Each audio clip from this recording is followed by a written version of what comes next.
Hi, welcome to the Crypto Republic.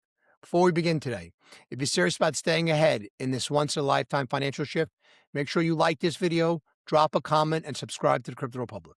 Hello, XRP Army, and welcome back to the Crypto Republic, your go-to channel for the latest high-energy updates in digital assets. Before we get started with today's business, make sure to smash that like button, ring that bell, and subscribe to the Crypto Republic. Bringing you updates every day at 9 a.m., noon, and 7 p.m. Eastern Standard Time. And here at the Crypto Republic, we give you the bird's eye view, a satellite perspective to spot the big picture shifts while everyone else is stuck in the daily chaos. Just a reminder, this video is for educational purposes only. This is not financial advice. Always do your own research before making any investment decisions. Well, ladies and gentlemen, there are moments in financial history that don't look important at first. No headlines, no panic, no celebration, just a quiet shift. And then years later, everyone looks back and says, that's when everything changed. Right now, we may be standing in one of those moments because XRP just crossed the line. And what happens next, most people are not ready for. To understand why this matters, you have to zoom out. This was never just about XRP. This was about something much bigger. Who controls the movement of money in a digital world? For decades, the financial system has been built on layers. Banks, clearinghouses, intermediaries, each step adding time, cost, and friction. But technology has been quietly solving that problem. And now the system is starting to notice. Just before going further, I want to thank everybody that takes the time to like, subscribe, share, and comment. These few things really do help us out very much and get the channel out there. And also, we have a rant at the end of the video for everybody that's new here. So do subscribe so you can stay up to date with everything that's happening and enjoy everything. But today's rant might be epic. So let's dissect this. Think back to the 1990s. The internet existed. The technology worked. But institutions didn't rush in immediately. Why? Because they didn't have rules, infrastructure, confidence. But once those pieces clicked, everything changed. Retail came first, then businesses, then institutions. And suddenly, the internet wasn't optional anymore. Transition to today. Now fast forward. Crypto has followed a similar path. First came innovation, speculation, volatility. But behind the scenes, something else was happening. Infrastructure was being built. Quietly, patiently, and strategically. But here's where things get really interesting and spicy, because the biggest barrier this entire time was never the technology. It was uncertainty. Institutions don't move on hype. This is the real problem. They move on clarity. If you're managing billions, you don't guess. You need to know what's allowed, what's not, what risks exist, and for years, crypto didn't have clear answers. But now, that's starting to change. Signals are emerging that banks are being allowed or even encouraged to step into crypto, not cautiously, but structurally. Banks entering the space, and this is critical because banks don't experiment casually. When they move with intention. They build infrastructure, partnerships, systems, and most importantly, they bring liquidity. Now, this next part surprised a lot of people because the shift isn't loud. It's quiet, but powerful. Why XRP matters? Because in this entire transition, ladies and gentlemen, not all assets play the same role. Some are stores of value, some are platforms. But XRP, it was designed for something very specific. Moving money. Let this marinate. You got to let this sink in. This is massive. Fast, efficiently, across borders. Here's the global problem. Right now, moving money globally is slow, expensive, fragmented.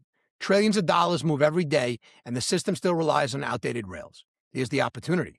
Now imagine this. What if even a small percentage of that global liquidity moved onto blockchain rails?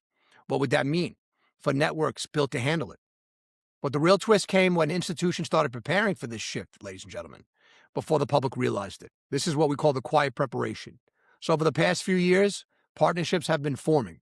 Infrastructure has been expanding. Payment systems have been evolving, not for hype, but for integration. I want you to think about this financial evolution analogy. This isn't disruption overnight. It's evolution. Just like electronic trading replaced floor trading, digital banking replaced physical branches. This is the next phase.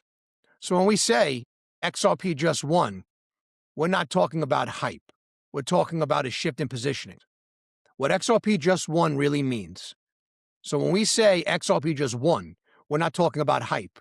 We're talking about a shift in positioning, from questioned to considered, from risky to usable, from uncertain to integratable. Let's talk about market implications. And when that shift happens, markets respond, not instantly, but structurally. But here's the part most people miss. Clarity doesn't just bring attention, it brings capital. And capital changes everything, because once institutions feel comfortable, they don't move slowly, they allocate. So when you look at building a new system, and what we're seeing now is the early stages of a new financial architecture, one that is faster, more efficient, more interconnected. You have macro convergence happening. Three forces are aligning: technology, regulation, institutional demand. And when those align, change accelerates. So we're coming to the what if moment. Now think about this. If even a fraction of global finance moves onto blockchain infrastructure, what role does XRP really play, or assets like XRP play? Because this isn't just about price, it's about positioning in the system. So looking forward, in the short term, increased attention, more discussion, gradual adoption. In the long term, integration, expansion, standardization. So when you connect all the dots and we put everything together, a clear picture emerges. Crypto is moving from the edges to the core of finance, and XRP is positioning itself right in the middle of that shift. This moment isn't about hype, it's about direction. The system is changing, slowly, then suddenly. So the real question is, if this transition continues and institutions fully step in, are you positioned, or are you still watching from the sidelines? Ladies and gentlemen, if you found value in this breakdown, hit the like button, subscribe for more macro crypto insights and daily rants, and drop your thoughts below. I want to hear where you all stand on this shift, because we're early, but not for long. We have a lot to talk about today. Today's massive what's happening in the markets. It's massive. And I just want to give a big shout out to Mike and Joshua. Don't worry. Enjoy a frosty beverage for myself, Domenico, and everybody else of the Wolfpack. We'll be here when you get back. But remember to enjoy your vacation. Very, very important. You got to sharpen the edge all the time. So much is happening today, and this is going to be today's video, and I got to travel for the rest of the week. So we're going to record some other videos today and let them go, because I don't want to leave you guys without any content to watch. So I didn't want to have not be videos for 4 days. I want to welcome all the new members of the membership channel and all the new members of the Patreon. Just remember, ladies and gentlemen, one good tip from the pits can easily pay for your entire year's subscription. So if you want the deeper macro research and learn how to take advantage of all this, please come and join the almost 400 members in the Patreon. And again, welcome to everybody else. But for everyone else, the reason I got to go and visit some more family offices, if you look at where gold is right now, we told everybody where it was going to go. I mean, most people can't believe that we give this away for free on a YouTube channel. That if you're following what we're saying, and this is not financial advice, you're just knocking it out of the park. You're just crushing it. You're really, really crushing it. But if you look at where gold is, and everybody who's new here, go back a few videos, and you will see what we were saying about it.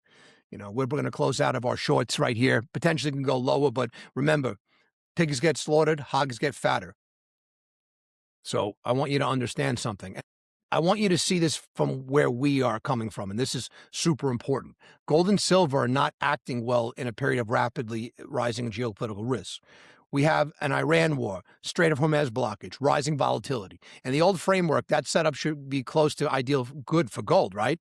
But once you understand what's now driving gold, this move makes perfect sense, ladies and gentlemen. Stay with me. Again, this is where people are getting caught up like sushi. But as the remora, we swim and feast. And as a financial mercenary, begin to follow your plans every day. We've done the research. We've set the table. We're playing the ranges. We're playing it our way. And it works. It works for us. Again. So something fundamentally changed after the U.S. and Europe froze Russian reserves in 2022. For decades, surplus countries parked their excess savings in U.S. dollar assets, mostly treasuries. The freezing of Russian reserves, combined with the current administration's explicit push to discourage foreign countries from parking excess savings in U.S. financial assets, forced countries to think. So what that did, it forced supplies and it forced surplus countries to rethink where they stored their reserves, okay? And those countries haven't changed their domestic policies that generate the excess savings. So those savings had to be placed somewhere. The result is that gold and silver has increasingly become the obvious neutral reserve assets. That's why gold decoupled from the three factors that used to explain it: real interest rates, volatility, and liquidity. Now, reserve accumulation flows have become the primary drivers. Super important. That shift has consequences, and I don't think most investors have thought through this. Again, they're FOMOing or chasing trades, hence getting caught up like sushi. They got no plan. If gold is now primarily driven by reserve flows from surplus countries, then gold has become pro-cyclical. Pro-cyclical. Write this down. Super important. Reserve growth is driven by export revenues, trade surpluses, economic growth in surplus economies. When the global economy is strong and surplus countries are generating large export revenues, their excess savings grow, their reserve accumulation accelerates, and gold catches a bid. When that supplies generate and surpluses generation is disrupted, the bid weakens or reverses. This is exactly what's happening with the blockade of the Strait of Hormuz. The GCC countries are major reserve gold buyers, and now their export revenues are collapsing. This is huge. You see this on the TV. Again, it's massive. They likely need to liquidate some reserves to cover fiscal obligations, and gold is one of their most liquid assets. So even if the reserve sales aren't excessive yet, the market can see their reserve accumulation has stalled and probably reversed. That's what's happening. Again, that flow, which is a meaningful source of gold demand, has gone to zero at best. So there are also secondary effects on other surplus economies. China is the world's largest oil importer. An energy shock of this magnitude slows Chinese growth and compresses Chinese surpluses, which slows Chinese reserve accumulation. That same growth shock ripples through Korea, Taiwan, Japan, and the rest of Asia.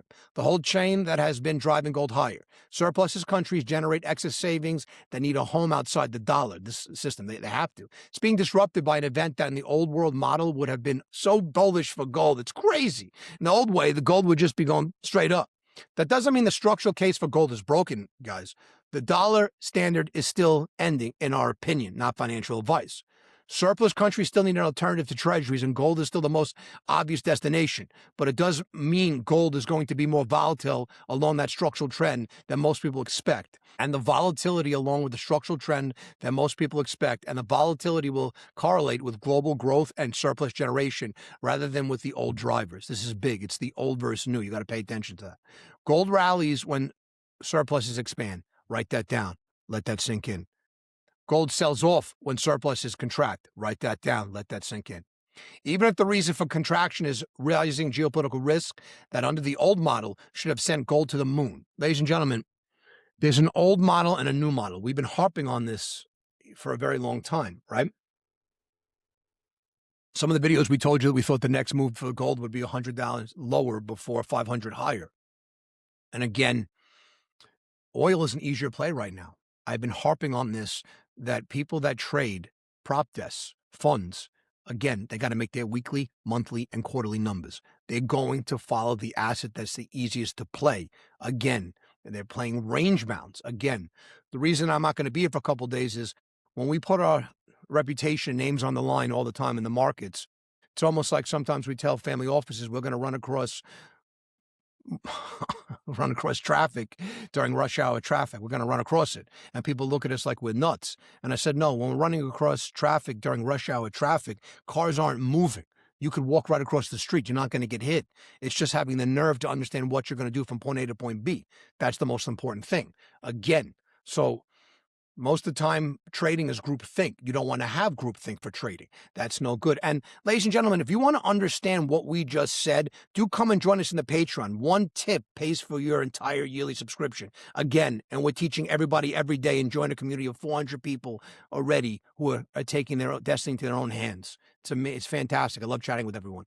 But again, look at what's happening, right?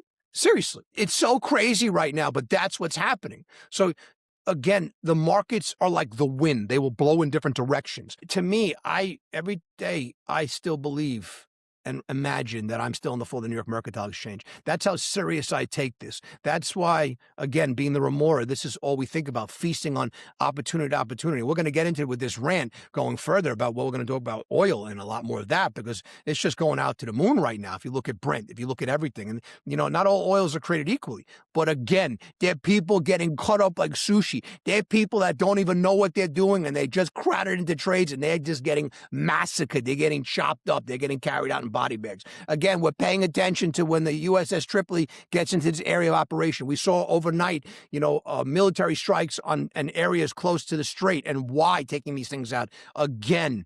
But we're going to go over some more of this data. But the big thing I want to talk about right now is the SEC and the CFTC have issued guidance on which digital assets are securities. U.S. regulators have taken unprecedented steps to alleviate crypto's historic regulatory overhang. The guidance, in broad terms, aims to establish a clear taxonomy covering digital commodities, collectibles, utility tokens, stablecoins, and securities. Explains when a non-security crypto asset may fall under or exit investment contract classification, clarifies how security laws apply to airdrops, mining, staking, and token wrapping.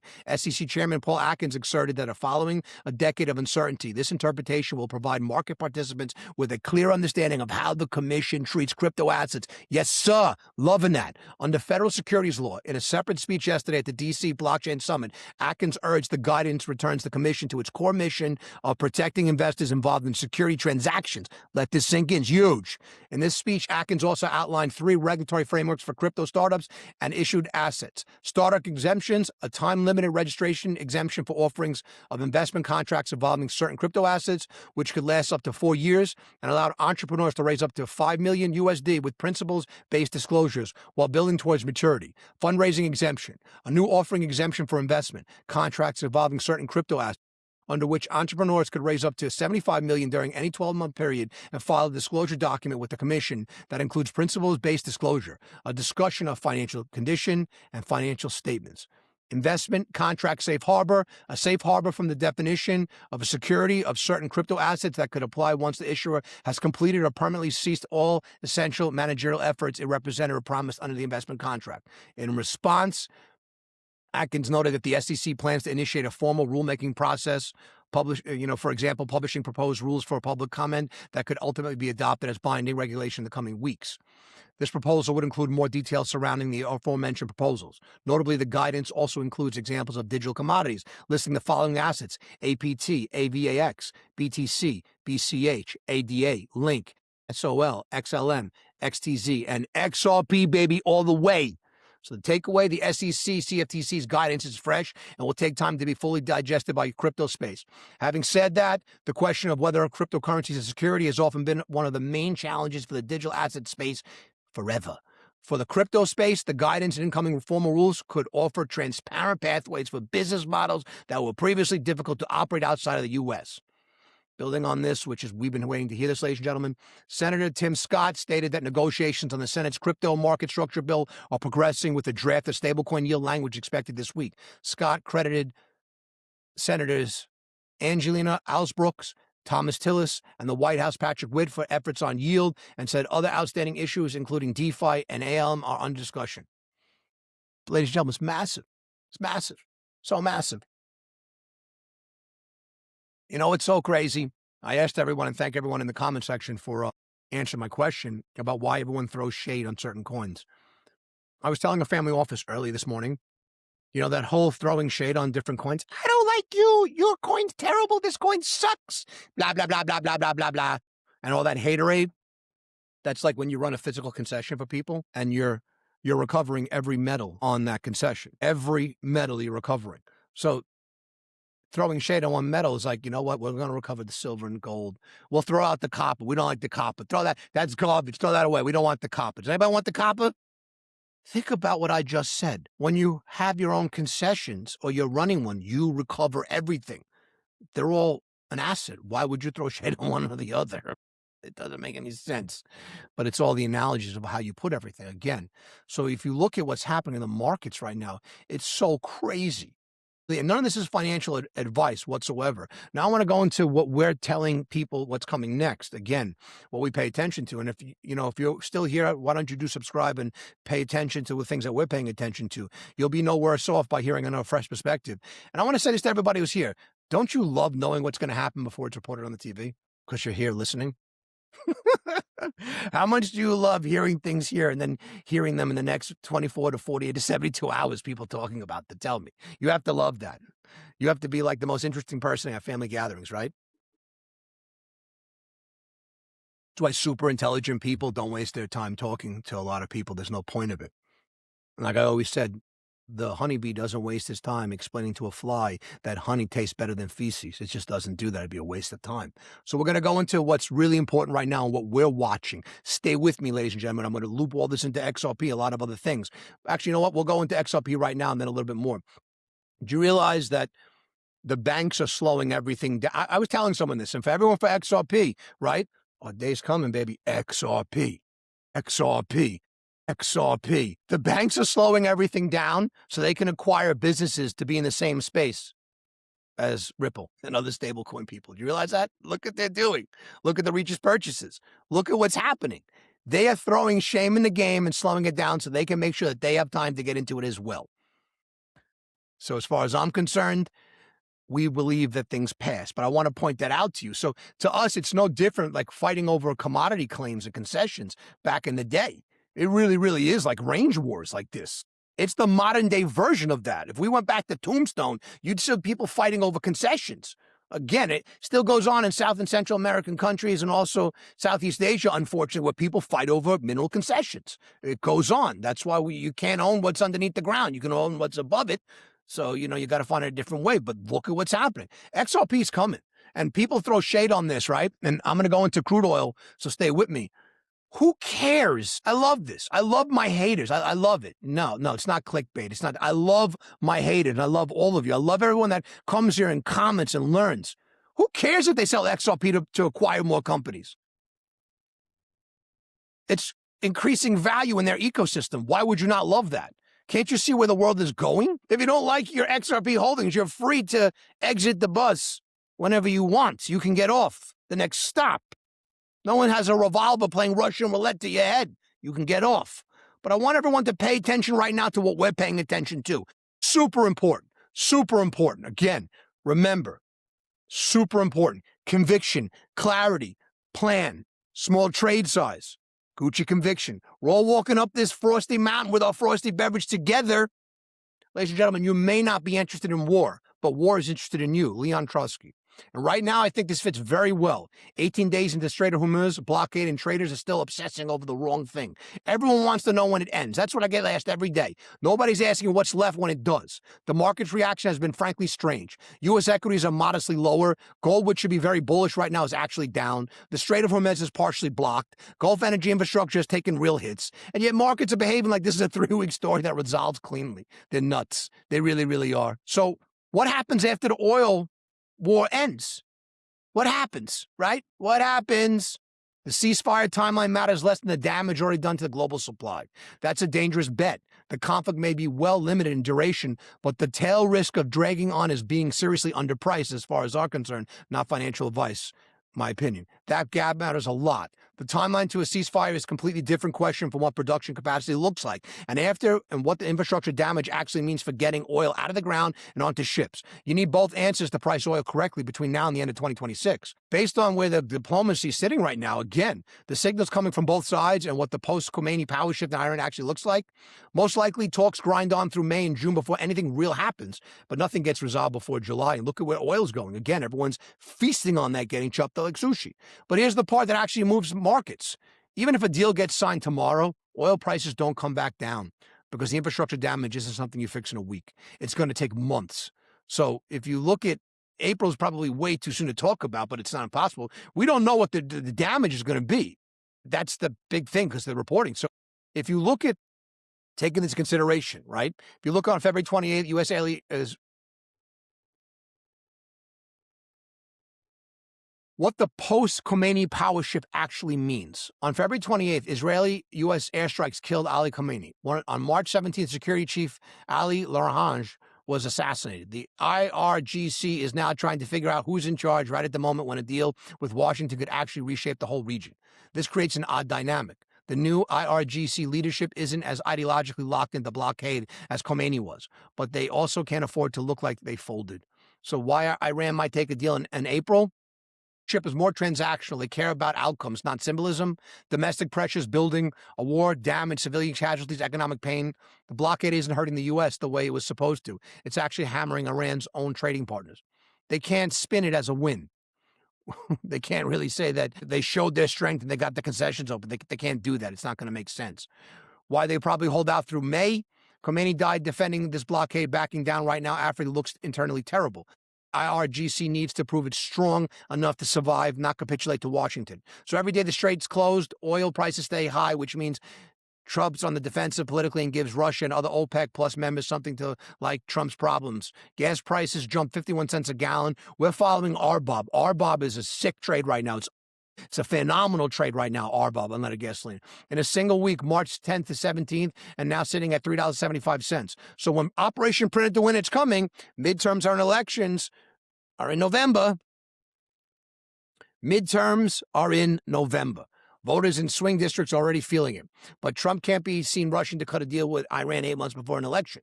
So what April probably looks like, back channel talks pick up, some positive signals, and no breakthrough. Both sides maintain pressure without pushing things over the edge. We're paying attention to all this and wargaming this because this is affecting everything. Again, the money's coming out of a lot of things flowing into the oil trades because of what we're talking about. Macro desks, hedge funds, family offices. This is where it's being played right now. And they're buying crypto on the bottom. That's what they're doing. The Trump team tries to claim a win through limited sanction relief or unfreezing some Iranian assets. Iran claims gradual opening while keeping the Strait mostly shut. So the result will be a 50 to 70% blockade through April.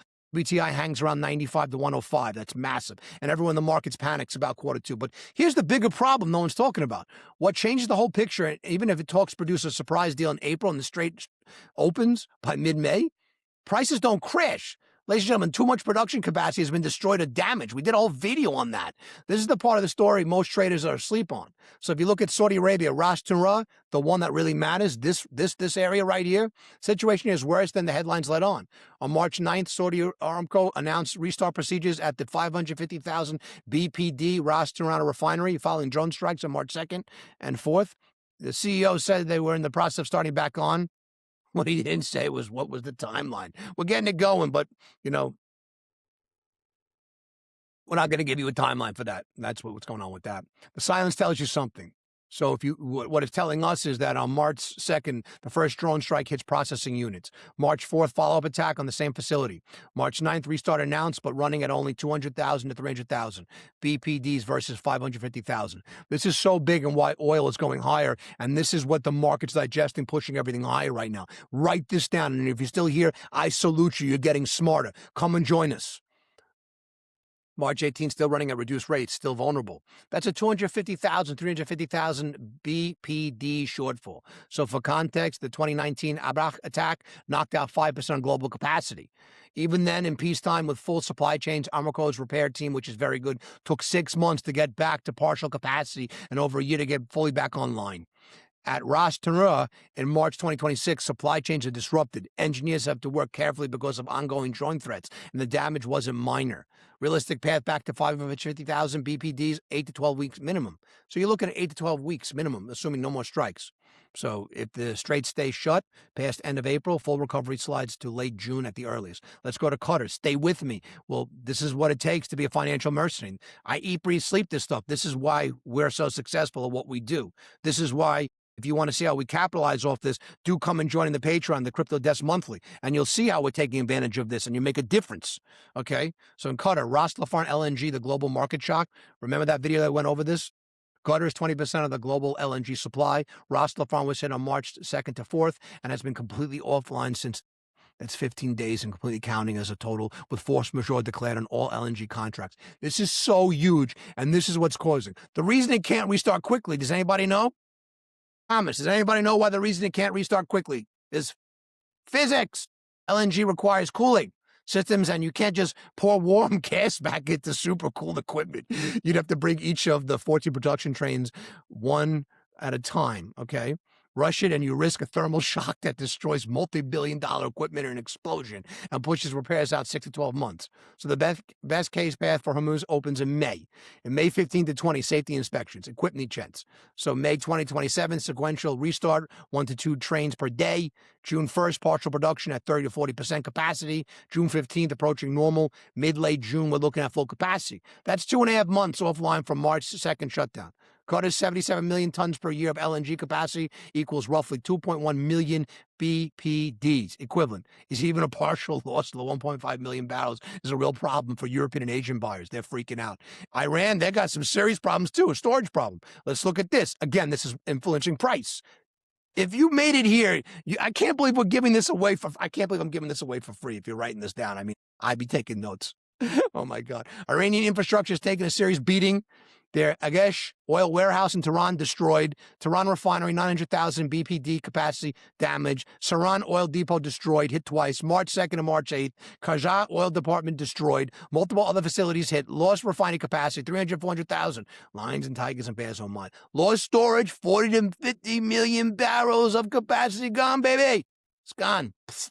Iran is currently exporting about 1.1 million, all going to China through workarounds. That's down from 2.16 million pre-crisis. This is massive. This is like, you don't understand. This is crazy. It's so crazy. And it's like, we were waiting for this and seeing the reaction by the price. It's like, yes, telling people that this is going to happen. And when they wake up and see this, it's like you come to think about what the Nazis must have thought when they woke up and saw Operation Overlord in play, and they're running to make the phone call. The allies are coming. The storm is coming. This is what it looks like when you see these price movements. It's like you wait on an entire lifetime to trade this. This is like waiting for the perfect wave to surf. I mean, seriously, you're going to go to one of these crazy islands to surf in a storm to catch the perfect set, the perfect swell. You're like, yes, just don't get cut up like sushi.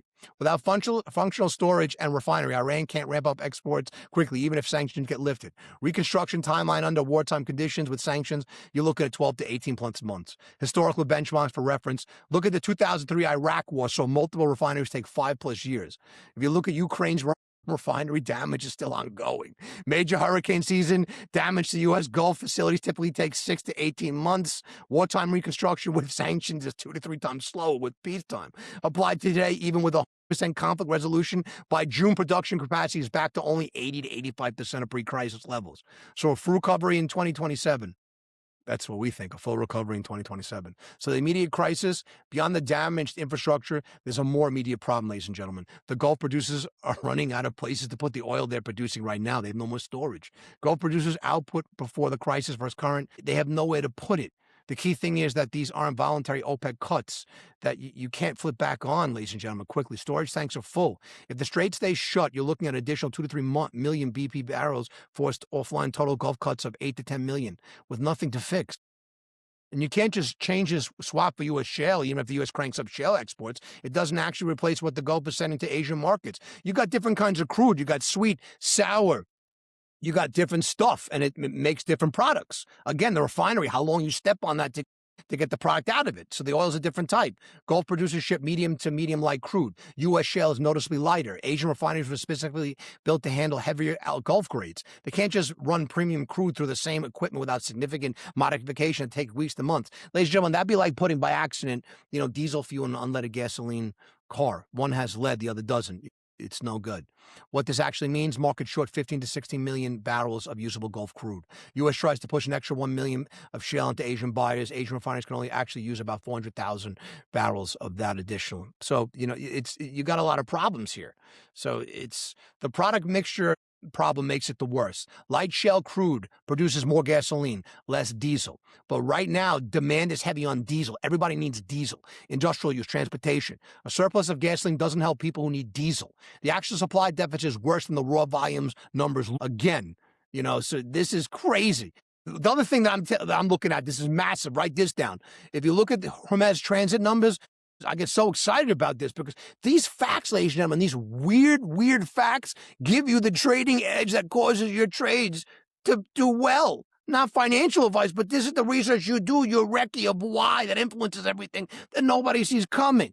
Lloyd's list intelligence, only 90 tankers have gone through since March 1st. Normally it's 500 plus. JP Morgan, Hermes flow collapsed from 16 million BPDs to 4 million, 75% drop. So about 4 to 5 million BPD of non-Iranian cargoes getting through after verification checks. Iranian exports 1.1, all to China. Totally 5.6 million, actually versus 20 million. It's crazy. You got a shortfall of 14 to 16 million. It's so crazy. And then tying this all in, if you have the strategic reserve release, it's not enough. The G7 announced in mid-March 400 million barrels today. Sounds big, but here's what it doesn't matter. They're not releasing enough on a day. So daily releases are 1.9 to 3.9 million. Depending on the pace, the market shortfall is 14 to 16 million BPDs. You understand? That's millions of shortfalls. Reserves cover 15 to 20% at most. So at 2.2